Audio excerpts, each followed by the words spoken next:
Where does our water go? We want to understand our water infrastructure, but also the risk and the municipal decision making that goes into our water infrastructure. What happens when you turn on the tap and absolutely nothing comes out? This is a powerful question that really underscores the fragility of our essential water systems and prompts us to consider the hidden processes that deliver water to our homes. We expect when we turn on the tap that there's going to be water there, but when there's not, it really can throw our life into a loop. It affects things like hygiene and safety, health and wellness, but also safety and security. It's important for us to understand the complex journey that our water takes coming from source to tap. And it starts with source and treatment. Water is collected from a variety of sources, including lakes, rivers, reservoirs, and even groundwater. And then it's purified at treatment plants. Through pumping and transmission, the pump stations are able to move the treated water through a large transmission mains over long distances. And that distribution then leads to usage. So smaller distribution pipes deliver from the main water mains to deliver water directly to homes and businesses for daily use. You might be wondering, why do water systems fail? Most often, it's attributed to aging infrastructure and corrosion, which lead to weakened pipes and components over time.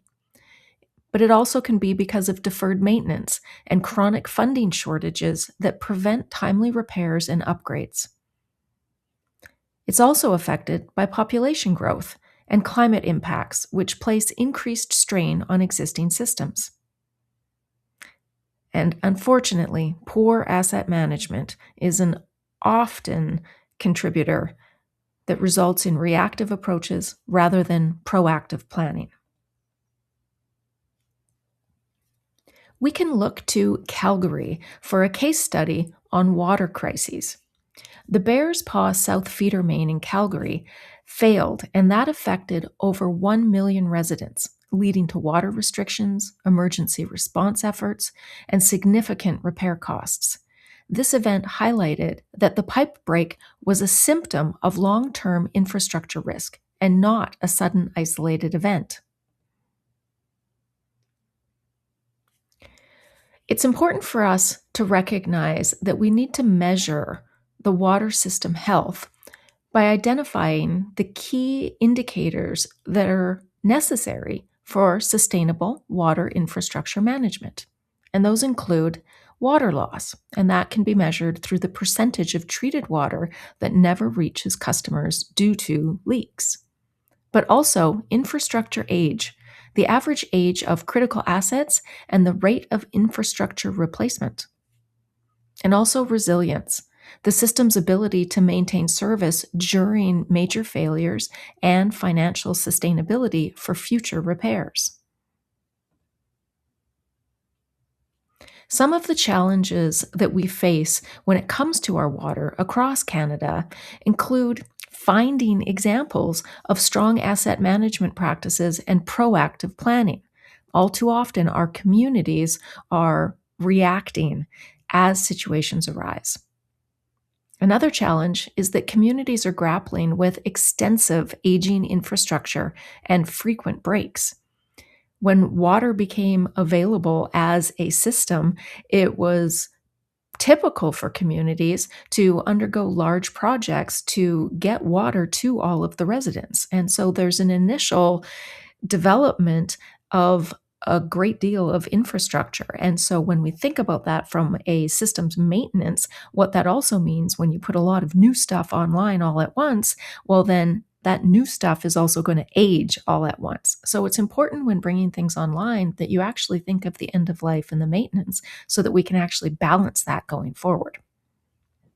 Rural communities face unique challenges in maintaining adequate water services.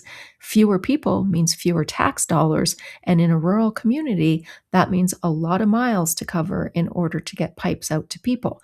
Oftentimes, people in rural communities are using wells rather than the public infrastructure for getting their water, and this can create different challenges as well. And urban areas experience growth related pressures on water supply and distribution.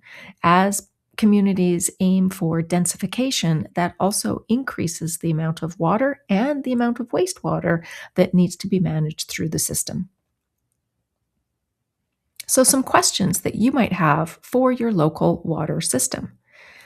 I would be asking questions like: how old is our infrastructure? And what is its expected lifespan? How much treated water do we lose annually before it reaches our customers? What is our replacement plan? And are reserves being built for future repairs? How many water main breaks occur annually in our community? What are the biggest risks concerning our local water system's reliability? How does our municipality ensure systems resilience against major failures? And another important question to ask is: how does our system function when it's under pressure through emergency response or natural disaster? If we take a look at water through a risk management lens, we might consider things a little bit differently. We would think about the threat that aging infrastructure poses and recognize that it gives us a constant risk that we have to manage in regard to system integrity, and would see risk as the potential for pipe failure that leads to service interruptions, and not just failure in the absolute sense, but also degradation. As pipes start to degrade, as they corrode, they start to release additional materials into the water. And that's important when it comes to water quality. And other things to consider might be the impact: water restrictions, service interruptions, and high emergency repair costs. What is the actual impact when we lose our capacity to manage water effectively? And then thinking of mitigation.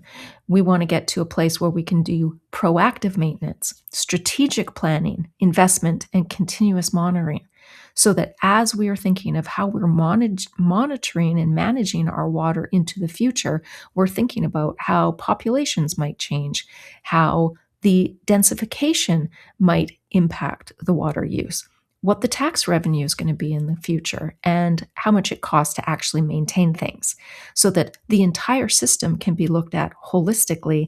And that's how we would get to something that is truly sustainable. So, when is the best time to fix water infrastructure problems? Well, it is before it breaks.